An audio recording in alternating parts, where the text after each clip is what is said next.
গত পরশুদিন তারা সিঙ্গারা খাচ্ছিল, দুইজন বন্ধু মিলে স্কলার্স ইউনিভার্সিটি, দুজন মেয়ে হেঁটে যাচ্ছিল। এর মাঝখানে তারা হাসাহাসি করছিল, সে সবসময় হাসাহাসি করছিল। হামলা থেকে বাঁচতে আসার পরে এই জায়গায় ওনাকে এক প্রকার ছুরিতে আঘাত করে এই সিসি ক্যামেরাটাতে তারা বাঁচছিল। ফাতেমা তাহসিন ঐশী নাম। ওই মেয়ের কোনো খুঁজ পাইছি না। ওই মেয়ে কালকে রাত্রে প্রথম অবস্থায় ছিল পারভেজ ভাইয়া আপনার নিচে ছিল ওই পাশে। তো বন্ধুরা, পারভেজের হত্যার সঠিক বিচার চাইলেন তার মা। ইতিমধ্যে পারভেজের সঠিক বিচার না পাইলে তার মা নাকি হত্যা করবে। হাসির কারণে নাকি পারভেজকে হত্যা করা হয়, না অন্য কিছু এর মধ্যে রহস্য। পারভেজ এমন কি অপরাধ করেছিল যার কারণে পারভেজকে নিঃস্বভাবে মারা হয়? ইতিমধ্যে পারভেজের বাবা কেঁদে কেঁদে বলছে তার নাকি একমাত্র সন্তানকে হারালো। ইতিমধ্যে পারভেজের হত্যার কারণে নাকি 3 শিক্ষার্থীকে বহিষ্কার করা হলো। পারভেজকে নাকি খোলা ক্যাম্পাসের সামনেই নাকি কুপিয়ে হত্যা করা হয়। তো যাই হোক বন্ধুরা, তোমরা যদি আমার চ্যানেলে নতুন হও তাহলে অবশ্যই চ্যানেলটিকে সাবস্ক্রাইব করবেন। তো বন্ধুরা, পুরো ভিডিওটি স্কিপ না করে শেষ পর্যন্ত দেখতে থাকবেন। আর হ্যাঁ বন্ধুরা, ভিডিওটি যদি ভালো লাগে তাহলে একটু লাইক দিয়ে শেয়ার করবেন। তো যাই হোক বন্ধুরা, বেশি বাড়তি কথা না বলে আমরা মূল ভিডিওতে চলে যাই, তারপর বিস্তারিত আলোচনা করব ভিডিওর শেষে।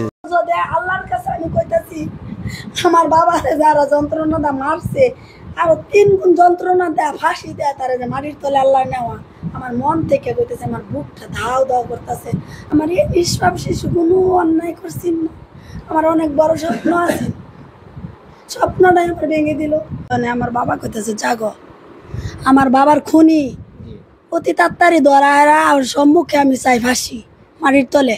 আর আমার আর কিছুর বলার নাই, আমার জীবন দিয়ে দেম, নাইলে আর কিছু বলবার চাই না মেরা, আমি জীবনটা দিয়ে দেম। যদি ফাঁসি না ও খুনি রে অতি তাড়াতাড়ি দই রাখা ফাঁসি দেয় রা, আমার বাবা যত যন্ত্রণা পাইছে এর সে 7 গুণ যন্ত্রণা দেয়া ফাঁসি দেয় মাটির তলে দিবেন, পরে আমি শান্তি। কি অপরাধ, পরে অপরাধ আমার বাবা যে শাস্তি পাইছে এর সে 7 গুণ শাস্তি দেয়া ফাঁসিতে ঝুলাইয়া বাদে মাটির তলে নিবেন। আমার একটাই দাবি, আর কোন দাবি নাই। নাহলে আমার জীবনটা যেন আমার বাবা দিছে এইখানে গেহাইরা আমার মেয়ে আর আমি দেব, দেখায় দেব বাংলাদেশও কি আছে। আমি বাবারে অনেক ভালোবাসি, তার বাবা কিচ্ছু জানে না, তার বাবা লাখ লাখ টাকা দিছে, আমার ছেলে আর আমি এইটুকু করাইছি, আল্লাহ করাইছি। আর আরো লোক আছে গ্রামবাসী করে জিগায় দেখুন, এই যে আমার বাউরের আছে তা করে জিগায় দেখুন। আমার অনেক শক্তি আমার আল্লাহ বাড়ায় দিতেছে। আমার নিষ্পাপ শিশুরে আমি অনেক ভালোবাসি, আমার একটা ছেলে একটা মেয়ে, আমার পৃথিবীতে আর কেউ আপন নাই। আমার মা বাপ ছাড়তে পারি, আমি সব ছাড়তে পারি, কিন্তু আমি সন্তান 2টার ছাড়তে পারি না। আমি অনেক আদরের ভালোবাসা শুধু সন্তান আমার, কি আদর করে যে আমি ভালছি। আমি এত বড় বাড়ি করছি, মানুষ দা করেছি, নিজে কষ্ট করছি, তা আমার জীবুত্রে কইছে না যে একটু কষ্ট করো, কোনো দিনও না। আল্লাহর কসম, যদি তখন আমার বুকটার মধ্যে ঠাডা হয়ে যাবে, যদি করায় তাহি দেশবাসী করে জিগাইয়া দেখুন, গ্রামের লোহের জিগাইয়া দেখুন। কেউ বন্ধ বলছে আমার ছেলের বাচ্চা। মানে হামলা থেকে বাঁচতে আসার পরে এই জায়গায় ওনাকে এক প্রকার ছুরিতে আঘাত করে এই সিসি ক্যামেরাটাতে তারা বাঁচছিল। ফাতেমা তাহসিন ঐশী নাম। ওই মেয়ের কোনো খুঁজ পাইছি না। ওই মেয়ে কালকে রাত্রে প্রথম অবস্থায় ছিল পারভেজ ভাইয়া আপনার নিচে ছিল ওই পাশে একটা দোকানে ছিল। তো ওই পাশে ওনার পারভেজ ভাইয়ের ফ্রেন্ড সার্কেল ফ্রেন্ডদের নিয়ে আসছে, মানে একটা চার দোকানে চা খাচ্ছিল। তখন ওই ঐশী এবং তিনা, ওরা 2টা মেয়ে ছিল স্কলার ইউনিভার্সিটির।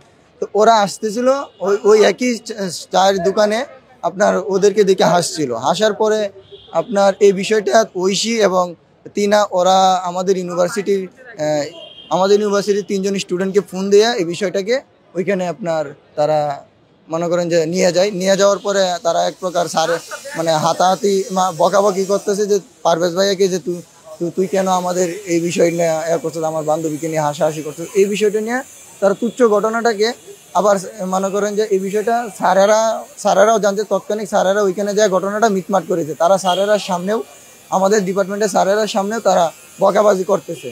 তো এই ঘটনা ওই জায়গায় শেষ হওয়ার পরে পারভেজ ভাইয়া ক্যাম্পাসে চলে আসছে। ক্যাম্পাসে চলে আসার পরে যখন উনি বিকাল 5:30টার দিক দিয়ে উনি আবার বের হয়েছে সিঙ্গারা খাওয়ার জন্য, তখন তুষার এবং তার গ্যাং নিয়ে তার উপর ওই একইভাবে তারা এই আশেপাশে উৎপত্তি বসেছিল যে কখন ও ক্যাম্পাস থেকে বের হওয়ার পরে তারপরে মনে করেন যে ওই যখন উনি সিঙ্গারা খেতে যাচ্ছিল তখনই ওনার উপর হামলা হয়। উনি এক প্রকার মানে হামলা থেকে বাঁচতে আসার পরে এই জায়গায় ওনাকে এক প্রকার ছুরিতে আঘাত করার পরে তারপর ওনার কুর্মিটোলা জেনারেল হাসপাতালে তাকে নেওয়া হয়, তাকে পরে মৃত ঘোষণা করে ডাক্তার। বয়ফ্রেন্ড ছিল এবং যে দুইটা মেয়ে মানে এই ঘটনাটা ঘটাইছে তারা আমাদের ক্যাম্পাসে উপস্থিত বসেছিল। ক্যাম্পাসের কেন, তারা স্কলার ইউনিভার্সিটির স্টুডেন্ট। যখন এই ঘটনাটা ঘটে তখন তারা এই ক্যাম্পাসে, আমাদের ক্যাম্পাসের ভিতরেই ছিল। বয়ফ্রেন্ডের সাথে মোট 40-50 জনের মতন ছিল। সবাই মিলে না, ওরা দৌড়ায় আনতেছিল, কিন্তু এখানে আসছে 10-15 জনের মতো। এখানে এসে তাকে ছুরি দিয়ে আঘাত করে তারপর তার মৃত্যু। মানে ছুরি দিয়ে মারছে, এই সিসি ক্যামেরাটাতে তারা বাসছিল। সিকিউরিটি গার্ড আমাদের অথরিটি ব্যবস্থা এরকম না যে সিকিউরিটি গার্ড এই বিষয়টাকে এরকম ভাবে ভাবে নাই, যার কারণে এই হত্যাকাণ্ডটা ঘটে গেছে। আর যেহেতু এটা একটা মনে করেন ন্যাক্কার জন্য ঘটনা ঘটছে, এখানে ভার্সিটিরও কোনো প্রবলেম আছে, সিকিউরিটিরা তারা পুরোপুরিভাবে নিরাপত্তা দিতে পারে নাই, বিধায় এই হত্যাকাণ্ডটা ঘটেছে। পারভেজ তার দৈনন্দিন কাজে ব্যস্ত ছিল, ফ্রেন্ডদের সাথে হাসি খুশি সময় পার করতেছিল। তো ওই মেয়েদের তখন হয়তোবা মানে তাদের ভাষ্য মতে তাদের মনে হয়েছে যে তাদের মিন করে হয়তো হাসাহাসি করতেছিল। তো তখন ওই জিনিসটা নিয়ে একটা ভিতরে একটা সিন ক্রিয়েট হয়। তখন বিশ্ববিদ্যালয়ের যে অথরিটি যারা ছিলেন তারা এই জিনিসটা মীমাংসা করে দিচ্ছেন। পারভেজ তার মানে ওই মেয়ে তার জুনিয়র হওয়া সত্ত্বেও তার কাছে মাফ চেয়েছেন। আর ইভেনচুয়ালি ওই মেয়েদের মধ্যে আপনার বাইরের মেয়েও ছিল, অন্য ক্যাম্পাসের মেয়েও ছিল। তো এরপরও আপনার যথেষ্ট ওই সহনশীলতা দেখাইছে।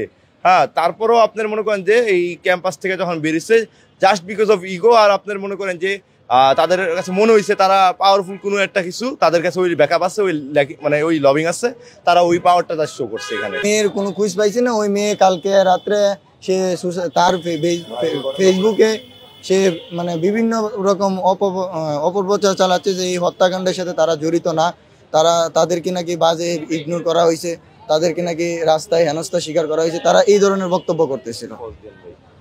বৈষম্য বিরোধী যে কালকে তারা মিটিং করেছে, তারা বলছে যে বৈষম্য বিরোধী ছাত্র আন্দোলনের কেউ এখানে সম্পৃক্ততা বা জড়িত ছিল না। কিন্তু এখানে যদি আপনি যদি বৈষম্য বিরোধী ছাত্র আন্দোলনের একজন নেতা হয়ে আপনার সামনে একটা হত্যাকাণ্ড ঘটনা ঘটে, তাহলে তো এটা পূর্ব পরিকল্পিতভাবে হত্যাকাণ্ডটা ঘটনা ঘটেছে। এটা তো কোনো মানে মিসবিহেভ বা ওরা প্রক্টর বডির অফিস রুমের মধ্যে তারা হুমকি দিয়ে থাকে, তারা হুমকি দিয়ে তোরা বের হ, আমরা তোদেরকে দেখতেছি। ওরা কিছুক্ষণ পরে খাওয়ার জন্য বের হয়েছিল, এর মাঝখানে কিছু সন্ত্রাস এসে তাদেরকে আমাদের ক্যাম্পাসের সিঁড়িতে মেরে দিয়ে চলে যায়। সবাই মিলে তাকে তাৎক্ষণিকভাবে কুর্মিটোলা হসপিটালে নিয়ে যাওয়া হয়। কুর্মিটোলা হসপিটালে নিয়ে যাওয়ার পরে তাকে মৃত ঘোষণা করা হয়। এখন পর্যন্ত সিসি ক্যামেরার ফুটেজের থেকে 3 জনকে ধরানো হয়। 3 জন আসামি এখনো আমাদের থানার মধ্যে আছে, তাদেরকে জিজ্ঞাসাবাদ করতেছে। পারভেজ যেহেতু সামনে থেকে আন্দোলন করেছে, আন্দোলন করে কি তার মা বাবার কি এটা কি তাদের প্রাপ্য? এরপরে আর কিছু বলার নাই, কারণ মা তার সন্তান হারিয়েছে আন্দোলন, একজন ফ্যাসিবাদ বিরোধী একজন আন্দোলনকারীকে। তা আল্লাহ উপরে আছেন এবং এর বিচার এই সরকারের কাছে আর কি বলবো, আশা করছি সুষ্ঠু তদন্তের মাধ্যমে করবেন। শুধু এটা নয়, এই প্রাইভেট ইউনিভার্সিটি যদি না দাঁড়াতো আজকে হয়তো বাংলাদেশে এরকম হতো না। এবং 19শে জুলাই রোজ শুক্রবার থেকে এই প্রাইভেট ইউনিভার্সিটির ছেলেরা সকলে মিলে যে আন্দোলন গড়ে তুলেছিল তারা কোনো কিছু দিয়ে তাকাই নাই। আমি মাঝে মাঝে বলি ওরা কেন করেছে ওরা নিজেরাও জানে না, কিন্তু এতটুকু বলবো পারভেজের মতো যেন আর কারো কোনো কিছু না হয়। আর যদি এই ব্যাপারে তদন্ত যদি ঠিক মতো না হয় বা না হয়, সময় বলে দিবে এর পরিণাম কি হবে। জাহিদুল ইসলাম পারভেজের হত্যার সাথে কারা জড়িত অলরেডি তাদের পরিবার, তার আপন ফুফাতো ভাই বিরুনিয়া ইউনিয়ন ছাত্র দলের সাধারণ সম্পাদক হুমায়ুন কবির বাদী হয়ে থানায় 8 জনের নাম উল্লেখ করে অজ্ঞাতনামা সহ একটি মামলা দায়ের করেছেন। সেই 8 জনের ভিতরে ছাত্রলীগ এবং বৈষম্য বিরোধী ছাত্র নেতারা সেই মামলার আসামি এবং তাদের ভিডিও ফুটেজ, ছবি সহ প্রমাণ সহ পয়েন্ট আকারে আমি আপনাদের সামনে তুলে ধরবো। কারণ প্রকৃত আসামিরা এইভাবে একজন মেধাবী ছাত্র নেতাকে হত্যা করে যেন কোনোভাবে পার পেয়ে না যায়। মামলার আসামি 1 নম্বর আসামি মেহরাজ ইসলাম তার গার্লফ্রেন্ড নিয়ে বিশ্ববিদ্যালয়ে আড্ডা দেওয়ার জন্য তিনি এসেছিলেন। তাদের ভিতরে 2-1 ছিলেন বনানী বিদ্যানিকেতনের সাবেক শিক্ষার্থী এবং স্কলার ইউনিভার্সিটির শিক্ষার্থী। এই গ্যাং বাহিনীর নাম বেনসন গ্যাং, আমার কাছে প্রমাণ আছে। এই বেনসন গ্যাং এর সদস্য কারা আপনাদের কাছে আমি প্রমাণ দিচ্ছি। এই বেনসন গ্যাং এর সদস্য 2 জনের নাম আমরা আসামি হিসেবে উল্লেখ করেছি এবং তাদের ভিডিও ফুটেজ ছবি আপনাদেরকে এখন দিচ্ছি। একজন বনানী থানা বৈষম্য বিরোধী আন্দোলন কমিটির যুগ্ম আহ্বায়ক সোবাহান নিয়াজ তুষার, তিনি প্রাইম বিশ্ববিদ্যালয়ের শিক্ষার্থী। এই বৈষম্য বিরোধী কমিটি এবং এই যে তুষারের ভিডিও ফুটেজ আপনারা দেখবেন মোটরসাইকেলের সামনে, সেই মূল পরিকল্পনার একটি অংশ হিসেবে সেখানে নির্দেশ এবং হত্যাকাণ্ডে অংশগ্রহণ করেছে। ভিডিও ফুটেজ থেকে স্ক্রিনশট নিয়ে আপনাদেরকে দেখালাম, এটি তুষারের ছবি। এবং অন্যজন বৈষম্য বিরোধী ছাত্র আন্দোলনের যুগ্ম মহাসচিব বনানী থানার প্রাইম এশিয়া বিশ্ববিদ্যালয় শিক্ষার্থী, তার নাম হৃদয় মিয়াজি। এই হৃদয় মিয়াজি কমিটিতে নাম আছে, এই হৃদয় মিয়াজি প্রমাণ দিলাম। এবার আসুন ছাত্রলীগ যে এই বিষয়ের সাথে সম্পৃক্ত তার প্রমাণ দিচ্ছি। ছাত্রলীগ 3টি ইউনিট শাখা কমিটিতে আছেন সাধারণ সম্পাদক পদে নাসিম হুসাইন। এই নাসিম হুসাইন এই বেনসন গ্যাং গ্রুপের সদস্য। এই নাসিম হুসাইন যে কিলিং মিশনে অংশগ্রহণ করেছে, ছুরিকাঘাত করেছে, আপনারা দেখেছেন, সেটা নাসিম হুসাইনের ফুটেজ। এই যে সেই নাসিম হুসাইন, ভিডিও ফুটেজে আপনারা নাসিম হুসাইনকে দেখেছেন, তিনি ছাত্রলীগের ইউনিট সাধারণ সম্পাদক। এই নাসিম হুসাইনের ফেসবুকের স্ট্যাটাস আপনাকে দেখাচ্ছি, এখানে লেখা দেখবেন বেনসন গ্রুপের সদস্য কারা, তাদের নাম ট্যাগ করা আছে, সামনে বেনসন গ্রুপ লেখা। এই নাসিম হুসাইন বেনসন গ্রুপ তৈরি করছে বৈষম্য বিরোধী এবং ছাত্রলীগের সমন্বয় কয়েকজনকে নিয়ে। এবং আরো একজন ছাত্রলীগের নেতা আছেন এই কমিটিতে, এই বেনসন গ্রুপে, তিনিও আসামি, তার নাম মাহাতির হুসাইন। মাহাতির হুসাইন কাপাসিয়া সদর ইউনিয়ন ছাত্রলীগের সাংগঠনিক সম্পাদক। এই মাহাতির হুসাইন এই বেনসন গ্রুপের সদস্য। আপনারা জানেন এই বৈষম্য বিরোধী ছাত্র আন্দোলনের প্ল্যাটফর্মটি বাংলাদেশের ইতিহাসে অন্যতম একটি প্ল্যাটফর্ম, যেটির নেতৃত্বে বাংলাদেশের সকল রাজনৈতিক এবং ছাত্র সংগঠন আমরা ফ্যাসিস্টের বিরুদ্ধে আন্দোলন করে সংগ্রাম করে বাংলাদেশকে ফ্যাসিস্ট মুক্ত করেছি। সেই ব্যানারটিকে কলঙ্কিত করে ফ্যাসিস্টের পূর্ব উত্তরসূরি ছাত্রলীগকে পুনর্বাসন করার নানানভাবে প্রচেষ্টা চালাচ্ছে।